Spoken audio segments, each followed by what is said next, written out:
The Cursed Pillar. The Cursed Pillar was once part of a downtown Augusta market. According to its accompanying plaque, an evangelist wanted to preach next to the pillar but was forbidden by the authorities. He declared that the market would be destroyed and that the pillar beside him would be the only thing left standing. A freak tornado then blew through Augusta, doing exactly what the preacher said was going to be done. But the curse wasn't through. The story continued that if anyone tried to move the pillar, they would die immediately, or at least very soon. Accounts up until the late 1950s tell of unfortunate Augusta highway workers who were struck by thunderbolts or crashed under machinery when they tried to move the pillar. The pillar's power has apparently only grown with time. Some accounts now say that the pillar will kill anyone who even touches it. But the pillar was destroyed by an out-of-control car on December 17, 2016. It had previously been destroyed and then rebuilt by similar crashes in 1935 and 1958. Augusta says that the pillar will be rebuilt, but has not released a date of when.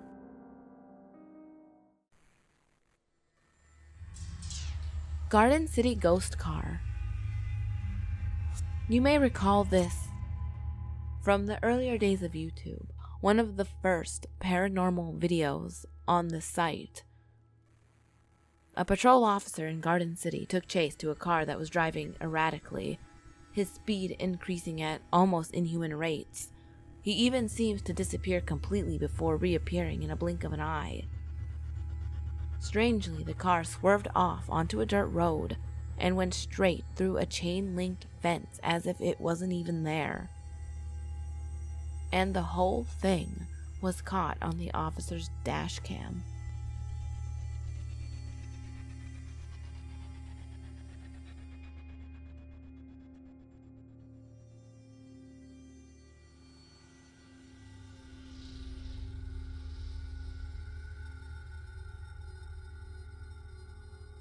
People have suggested that there was a small hole under the fence allowing the car to go under,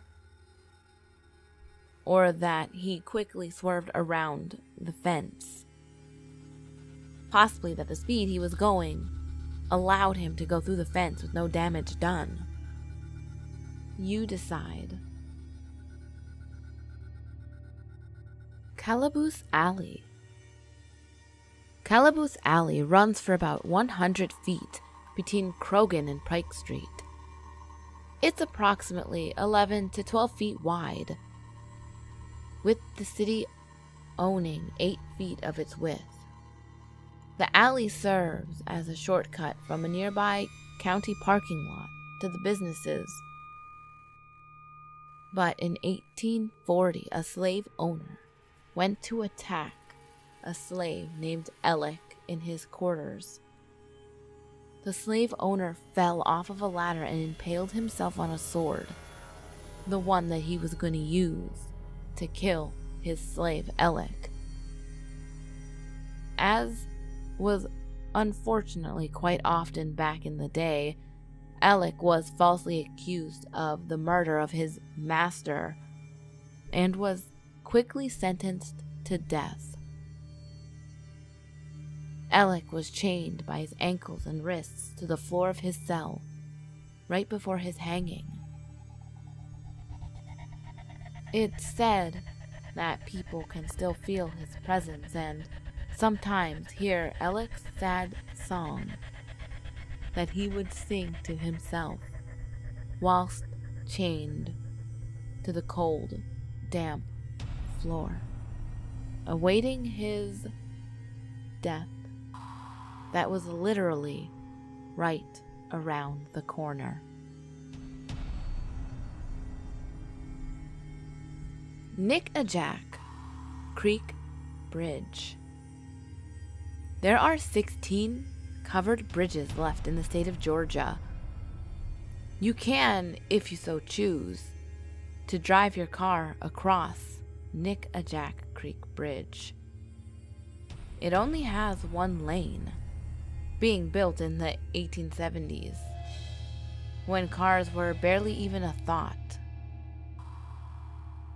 It stands 131 feet long and 16 feet wide, spanning the Nickajack Creek on Concord Road.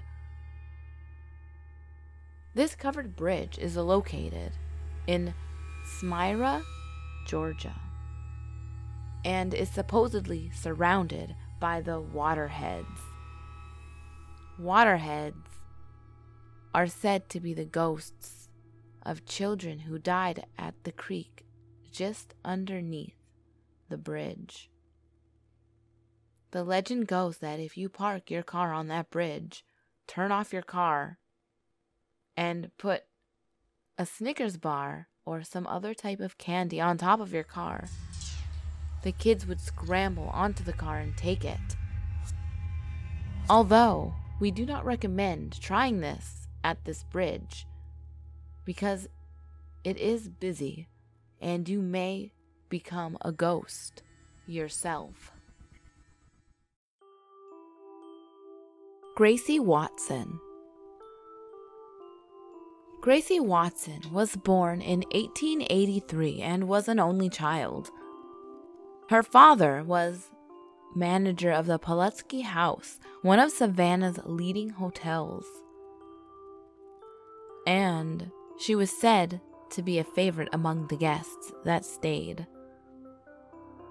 2 days before Easter, in April 1889, Gracie died of pneumonia at the young age of 6. In 1890, when a rising sculptor named John Walls moved to Savannah, he carved from a photograph a life-sized marble statue of Gracie Watson. According to the local folklore and legend, little Gracie Watson is among the most haunted spirits residing in Savannah. Visitors will often leave toys for her to play with, and some claim that she will even cry tears of blood if her playthings are removed. There's always a collection of toys near her grave area, especially around Christmas, but no sign of tear stains running down her porcelain doll-like marble face. There's also this belief that if you would place a quarter or another type of coin in Gracie's hand and then circle the statue 3 times, when you make your third way around, the coin will have disappeared. The Pulaski House Hotel was frequented by Savannah's elite, and Gracie Watson often played the role as hostess at the various high society parties that were held by her mother. Gracie quickly endeared herself to Savannah's elite and loved being the center of attention. But when she became bored, she would often retreat to play underneath the back stairwell of the hotel. And after her death in 1889, her mother and hotel staff claimed to be able to hear little Gracie laughing and playing underneath the stairwell.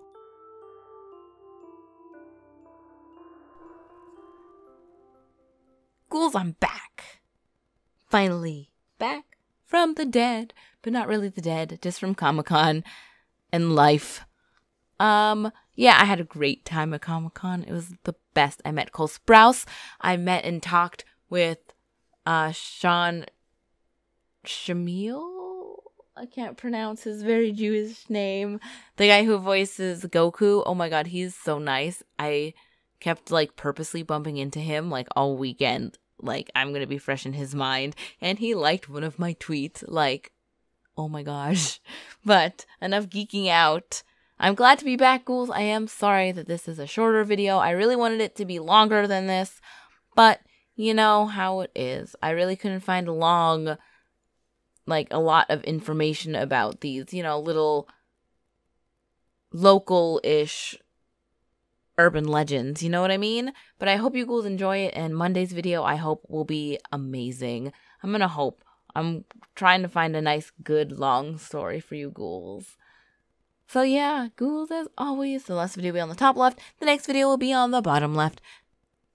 All my social medias are on the screen as well as in the description box below. And remember, there's always someone or something watching you.